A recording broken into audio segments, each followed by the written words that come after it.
Final story, let's go to the Eagles because A.J. Brown went on the Micah Parsons podcast and was talking about the change from Eagles OC Kevin Patullo to the new guy, Sean Mannion. Here's A.J. Brown on change in Philly.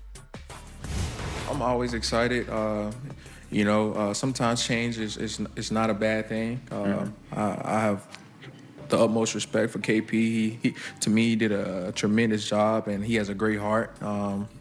But I'm excited for the season. I'm excited for what's to come. He has a great heart. Boy. Offensive coordinator, he's got a great heart. What does that tell you, Colin? That's not a resounding vote of confidence in the guy that they got fired. Listen, some jobs look like they're great jobs. They always joke that being an NBA head coach is the worst great job in sports. You have no real power. You know, if the player turns on you, you're done. Yeah. But you do make a bunch of money, and you are in sports. I think Philadelphia coordinator can be difficult because there's a ton of pressure, and you get till Thanksgiving to prove your worth. Yeah. This will be an interesting one, this A.J. Brown saga. We just saw Super Bowl week, right? So the receiver on Seattle, Bobo, broke his hand in the NFC Championship game. We heard nothing about that until the day of the Super Bowl. And then we had Drake May getting shot up.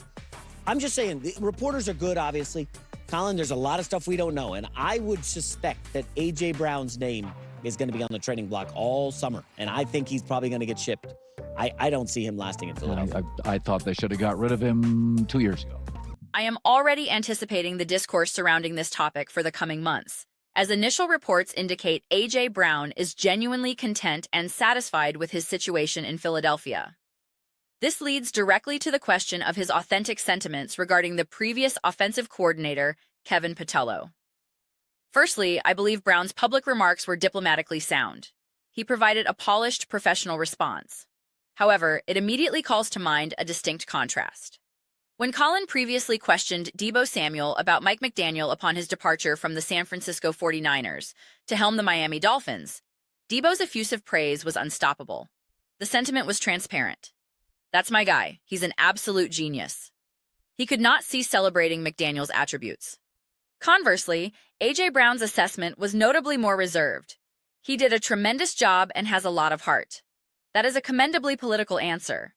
He did an awesome job. The interpretation of what constitutes an awesome job is deliberately left to the listener. He has a lot of heart.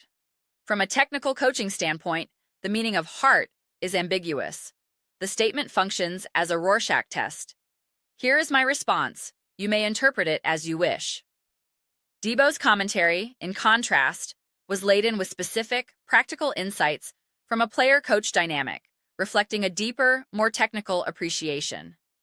This disparity is telling and generates its own intrigue. The fanbase reaction to the offensive coaching changes has been notably tense. However, introducing a new coordinator, reportedly a brilliant strategic mind, and a burgeoning superstar in the coaching ranks, represents a deliberate organizational shift. The franchise is importing his specific expertise to fundamentally alter the offensive identity, particularly to redefine a rushing attack that, even during Saquon Barkley's productive 2024 season, was often predictable. As analyst Greg Cosell has discussed, it frequently relied on a bully ball mentality, the premise that Saquon would simply overpower opponents. It was not fundamentally rooted in sophisticated scheming or misdirection. This approach is viable when a team is at peak physical health and execution, but its limitations are exposed the moment that physical dominance wanes. This was the crux of the Eagles' rushing struggles, even in the Super Bowl. A recent comment section exchange highlighted this, as narratives often drift from factual analysis. Both Cosell and I have emphasized a critical point. The Kansas City Chiefs did not employ an aggressive, stacked box strategy to stop the run.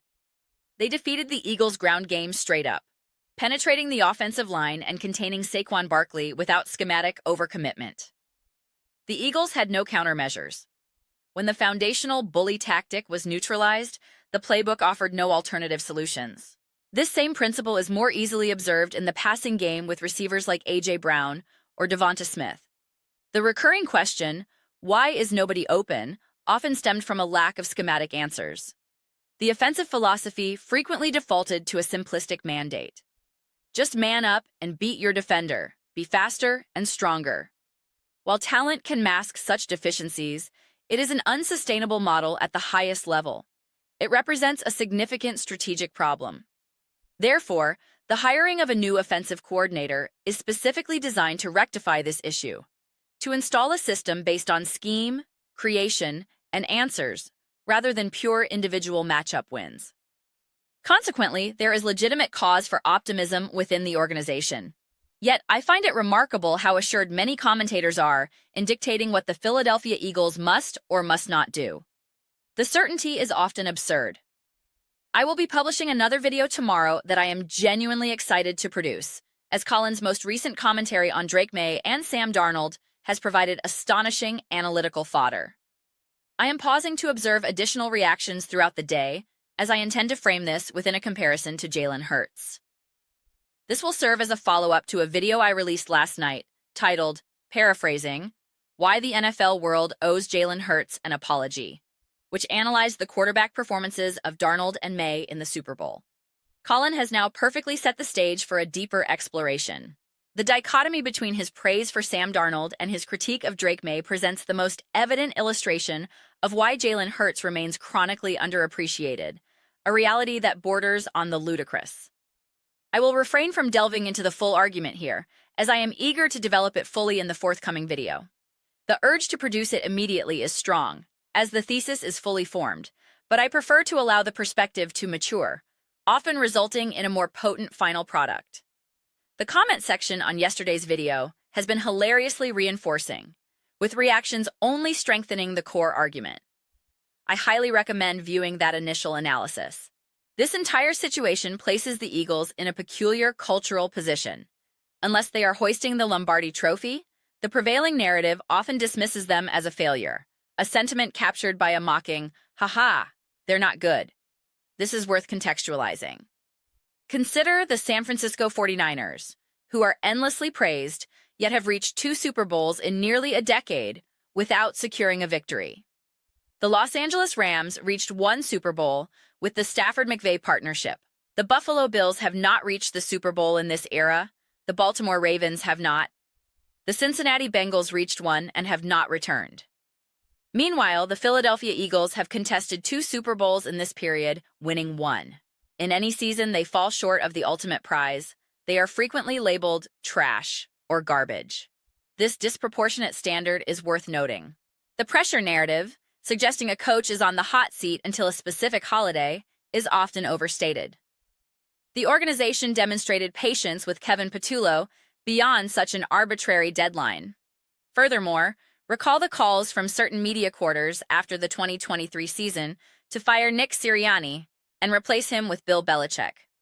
Envisioning that alternate reality is staggering.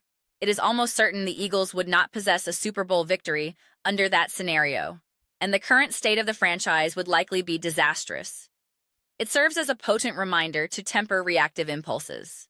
It is fascinating to observe the parallels between the praise now being directed at the Seattle Seahawks for their championship formula and the previous accolades for the Eagles. There are undeniable similarities in team construction, resilience, and narrative. Yet there are also critical distinctions in how each team is discussed, which I plan to highlight in a follow-up Eagles-focused video tomorrow morning. I typically release such analyses early, prior to the major national sports talk shows. I am keenly interested in your perspectives. Please share your thoughts below. I read every single comment.